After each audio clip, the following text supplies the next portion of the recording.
안녕하세요. 저는 40대 중반 여성으로 작은 회사를 운영하고 있는 대표이자 한 가정에서 엄마로 살고 있는 여자입니다. 남부럽지 않은 부유한 가정에서 태어나서 공부하는 데 큰 어려움도 없었고 아버지는 큰 규모로 회사를 운영하고 있는데 그 밑에서 작은 부분을 담당하고 있는 계열사를 운영하기 때문에 사업도 안정적입니다. 그룹의 대표가 아버지다 보니까 흔히 말하는 갑질도 당하지 않고 무난하게 회사를 운영할 수 있습니다. 결혼할 때도 남들이 부러워할 정도로 성대한 규모로 진행했습니다. 결혼할 때 시아버지에게 외제차 한 대 뽑아드리고 남편에게는 5천만 원짜리 시계를 선물했으며 가전제품만 1억 넘게 구매했으니 말입니다. 결혼 생활에서도 당연히 어려움이 없었습니다. 금전적인 문제가 없다 보니 다툴 일이 없었고 항상 저희는 풍족하게 살아갈 수 있었습니다. 하지만 서로가 바쁘다 보니 저희는 결혼 5년이 지나도록 아이를 갖지 못하다가 늦게 제가 임신을 하게 되었습니다. 남편은 제가 임신했을 때 정말 좋아했지만 사실 저는 그렇게 바라던 바가 아니었습니다. 저는 아기를 키우는 것보다 회사 일을 하는 게 더 적성에 맞았기 때문입니다. 회사 일하면서 다른 회사 대표들도 만나고 임원들과 만나서 회의하고 업무를 하는 것도 좋아하고 그렇게 일하는 와중에도 틈틈이 친구들도 만나는 생활이 더 좋기 때문입니다. 저는 밖에서 활발하게 사람을 만나고 일하는 것이 좋았지 애들 키운다고 하루 종일 집에만 있어야 하는 신세는 정말 따분하고 별로라고 생각했습니다. 그러나 결혼을 했으니 가정을 이어나가려면 자연스럽게 아기가 있어야 하는 건 당연한 것이기 때문에 기분 좋게 태교도 하면서 미래 아이들에 대한 꿈을 키워나갔습니다. 점점 배가 부르고 이 아이들을 잘 키워야겠다는 생각에 어쩔 수 없이 남편과 한방을 쓰지 않았습니다.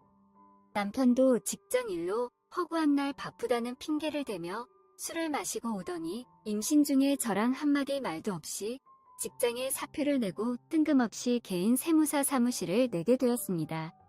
물론 개인 사무실을 가지고 있는 세무사가 돈도 많이 벌 수가 있고 좋다고도 할 수 있지만 저는 돈보다는 명예를 중요시했기에 다니고 있던 대기업을 더 다니길 바랬죠.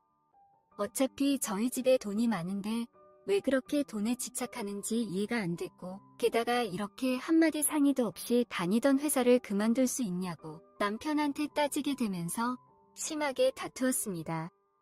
남편이 세무사 개업을 하고 나니 퇴근도 예전보다 훨씬 더 늦어지고 술자리를 하는 경우도 훨씬 더 많았습니다. 물론 세무사라는 직업이 여러 사장님들과 친하게 지내야 하고 어떤 면에서는 로비도 있어야 할 수도 있으니까 이해하겠지만 그 빈도가 너무 잦아서 내심 남편에 대한 의심이 커지고 있었습니다. 아니나 다를까 꼬리가 길면 밟히기 마련이고 어느 날 남편이 외도한다는 사실을 듣고는 도저히 억울해서 잠을 잘 수가 없었습니다. 이 일을 그냥 넘어가면 안 되겠다는 생각에 당시 심부름 센터를 통해 남편의 외도 현장을 목격하고 증거를 잡아내려고 했습니다.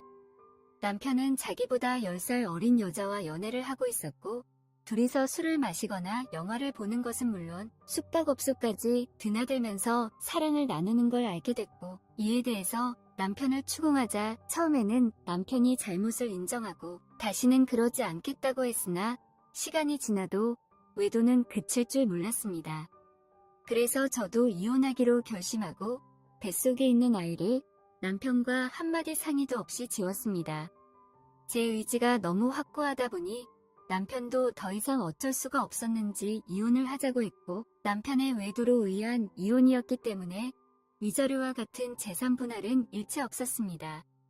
이 때문에 한동안 집안이 시끄러웠긴 했지만 시아버지께 드렸던 외제차랑 당신한테 선물한 시계를 안 뺏는 것만으로도 감사하게 생각하라고 강하게 말했습니다. 물론 가장 큰 게 외제차와 시계라서 이렇게 말씀드리는 것이지만 크고 작게 남편과 시댁에 선물한 게 상당히 많습니다. 500만 원 정도의 명품은 밥 먹듯이 샀으니까 말이죠. 그런 것들까지 전부 다 받아내면 아마 몇 억은 될 겁니다. 하지만 그동안 같이 살았던 정이라는 게 있어서 그렇게까지 구차하게 행동하고 싶지는 않았습니다. 저희는 그렇게 합의 이혼을 하고 세상을 살아가는 것 자체가 귀찮아져서 조용한 곳에 있는 주택으로 이사를 와서 혼자 살았습니다. 아버지께서는 재혼하라고 수없이 말씀하셨지만 아이를 지으면서 생긴 트라우마 때문에 독신으로 살기로 마음을 먹었고 혼자서 인생을 즐기며 멋있게 산다는 생각으로 회사도 열심히 경영하고 회사 규모도 점점 키워나갔습니다. 그러나 혼자 살고 있으니 뭔가 불편한 점은 많았습니다. 집안에도 남자가 할 일이 있고 여자가 할 일이 따로 있는데 저는 두 가지를 다 해야 하니 힘들 때가 한두 번이 아니었습니다. 그렇게 새로운 사람을 만나야 하는 건지 고민하면서 살고 있던 어느 날 퇴근하고 드라마를 보고 있는데 갑자기 방 안에 뭔가 타는 냄새가 나면서 연기도 약간 나는 것 같았습니다. 낮이라면 어디든지 연락을 해서 조치가 가능하지만 밤이라서 방법이 없었습니다. 전원주택이라 밤에는 관리소에 근무하는 사람이 없고 정말 이럴 때 집안에 남자라는 존재가 필요한 건데 이미 없어진 남편을 찾아서 어쩌겠습니까? 멀리 떨어진 오빠한테 전화했더니 우선 소방서에 신고하고 무전 차단기를 바로 내리라고 말했고 전기를 다 내리고 나니까 사방이 깜깜해서 아무것도 보이지 않았습니다. 간신히 휴대폰으로 소방서에 신고하고 휴대폰 불빛으로 앞을 보고 있었는데 무서워서 견딜 수가 없었습니다. 그래서 할 수 없이 옆집 아저씨의 도움을 받기로 했습니다. 옆집 아저씨는 오며 가며 몇 번 인사 정도는 하는 사이였는데 아직 어떤 사람인지 결혼은 했는지 부인은 어떤 사람인지 전혀 몰랐습니다. 그러나 제 처지가 워낙 급하다 보니 그런 체면이나 남을 생각하는 마음보다는 우선 제 일이 더 급해서 무작정 찾아가서 벨을 눌렀습니다. 그때가 밤 10시쯤 됐었는데 벨을 누르니까 안에서 소리가 들리더라고요. 이윽고 문을 열어주는데 나이는 저와 비슷한 또래의 남성이었고 방금 샤워를 하고 나왔는지 머리가 다 젖어 있었고 남자들이 많이 쓰는 로션 냄새가 많이 났습니다. 그 남자는 저를 보더니 죄송하다며 씻고 있어서 제대로 못 들었다고 사과를 하더라고요. 머리를 긁적거리며 웃는 모습이 참 순수하고 괜찮은 사람처럼 보였습니다. 저는 그에 대한 짧은 첫 인상만 느끼고는 지금 저희 집에서 타는 냄새와 연기가 나는데 도저히 뭐 때문에 그런 건지 모르겠다며 자초지종을 말하고 그 남자는 알겠다면서 잠깐만 기다리면 가겠다길래 저는 집에 가지 않고 대문 앞에 서서 그 남자가 살고 있는 집의 거실을 이리저리 둘러봤습니다. 집안은 대체로 깔끔했고 집안의 분위기가 딱 봐도 남자 혼자 사는 집처럼 보이더라고요. 남자는 랜턴과 연장을 챙겨와서 저희 집으로 가자고 말했고 그 남자는 저희 집 구석구석 랜턴을 비춰가며 어디서 불이 났는지 확인하기 시작했습니다. 그 사이 저는 그 남자에게 꼭 붙어서 그 남자에게서 나는 냄새를 맡고 있었고 듬직한 그 남자의 등 뒤에서 이 상황을 그저 지켜보기만 했습니다. 가까이서 맡으니 그 남자의 향수가 정말 저를 환장하게 만드는 것 같았고 덩치도 크고 준수한 그 남자의 몸에 가까이 붙어있으니 괜히 설렘이 느껴지더라고요. 남편과 이혼하고 10년 가까이 혼자 살아왔기에 정말 남자와 이렇게 가까이 있어 본 것도 오랜만이었습니다. 그 남자는 저기서 불이 붙었다면서 주방에 있는 콘센트에서 연기가 나고 있는 모습을 보여줬고 누전 차단기가 내려간 것을 확인한 후에 그 주변에 소화기를 뿌리고 콘센트를 뽑았습니다. 이윽고 소방관이 도착해서 문제가 되는 것들을 모두 해결해주고 돌아갔습니다. 집안에서 나는 타는 냄새를 빼기 위해 모든 창문을 열어 환기시켰고 냄새는 한동안 빠지지 않았습니다. 소방관들이 모두 돌아갈 때까지 옆에서 저를 지켜보던 그 남자는 혹시 또 냄새가 나거나 연기가 나면 연락해라고 말하고는 자기 집으로 가려고 하더라고요. 저는 그런 그 남자에게 이렇게 밤이 늦었는데 어떻게 또 말씀드리냐고 오신 김에 커피도 한잔 하시고 괜찮은지 잠깐만 지켜봐 주시면 안 되냐고 말씀드렸습니다. 또 전기를 썼는데 불이 나거나 또 점점 비슷하게 사방이 깜깜해지면 너무 무서울 것 같다고 말하니 알겠다면서 걱정하지 말라고는 조금만 더 있다가 가겠다고 말하더라고요. 그렇게 저는 그 남자가 마실 커피를 준비하는데 정말 기분이 묘했습니다. 남편과 이혼하고는 우리 집에 처음으로 남자가 왔다고 생각하니 이상한 생각마저 느껴졌습니다. 밖에서 만난 남자는 절대 집으로 데리고 오지 않는다는 나름의 철칙이 있었기 때문에 이렇게 저희 집에 온 남자는 이혼하고 나서 처음이었고 그동안 새로운 남자와 호텔에서 함께 밤을 보낸 적이 있지만 그래서 이렇게 그 남자와 둘이서 있었던 적은 처음이었습니다.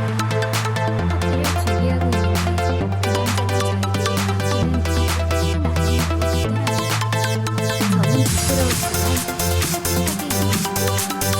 혼자 살고 있다고 말했습니다. 저는 그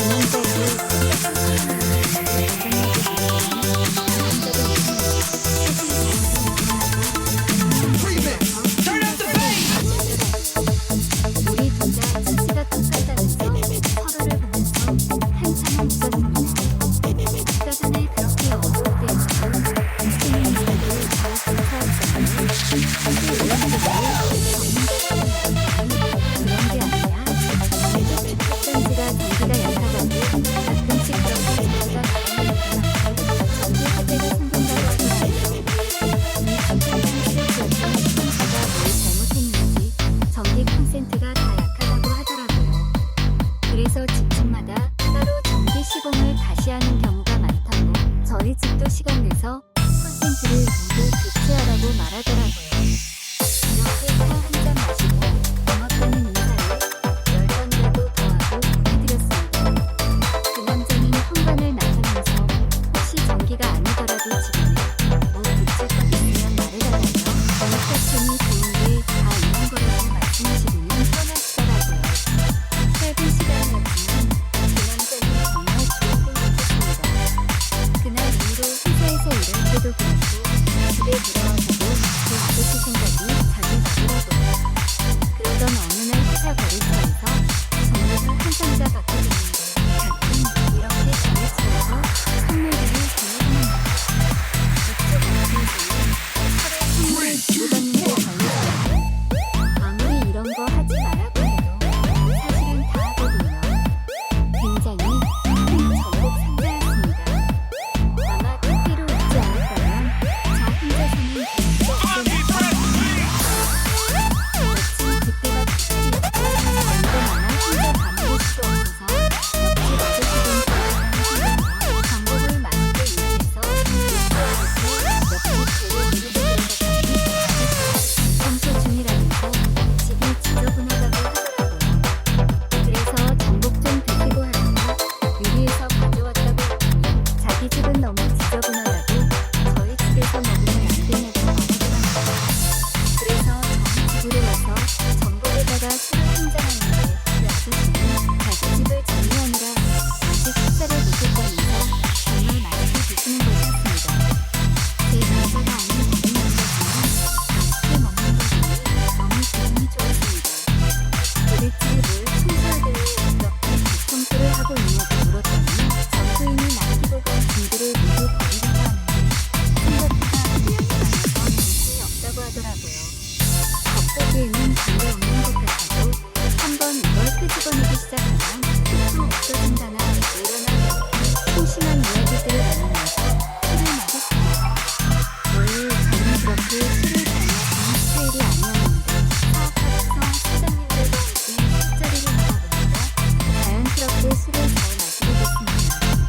웬만하면 남자한테 술을 밀리지 않는다고나 할까요? 집에 있는 맥주를 모두 마셨지만 대량이 너무 모자라서 거래처에서 선물로 받은 고급 양주를 꺼내니까 아저씨는 이거 굉장히 비싼 술인데 어디서 났냐고 너무 좋아하더라고요. 그렇게 저희 둘은 술을 제법 마셨습니다. 술이 한 잔 들어가니 모두가 전 남편, 전 마누라와 이혼하고 그 불만에 대한 말들이 자연스럽게 나왔고 그 아저씨와 장단이 잘 맞았고 공감도 많이 됐습니다. 이렇게 술이 들어가니 그 아저씨는 술이 약한지 금방 취하는 것 같았습니다. 그러더니 그 자리에 그대로 쓰러지길래 저는 저의 방으로 옮겨서 잘 수 있게 만들어줬습니다. 그 사이에 저는 술 먹던 상을 모두 정리하고 거실에 있는 소파에 누웠는데 도저히 잠을 잘 수가 없었습니다. 비록 이혼한 여자이지만 옆집에 사는 제법 괜찮은 남자가 제 방에서 저렇게 잠을 자고 있다고 생각하니 괜히 신경 쓰이고 믿어지지 않았고 자는 모습을 보니까 굉장히 귀엽게 보이더라고요.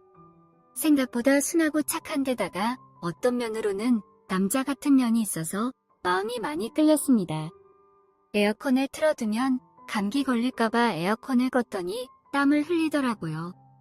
그래서 이래서는 안 되지만 윗도리를 벗겨드리고 양말도 벗겨드렸습니다. 그런데 그 순간 남자가 잠꼬대인지 일부러 그러는지는 몰라도 몸을 뒤척거리면서 저를 와락 안고는 침대에 눕히더라고요.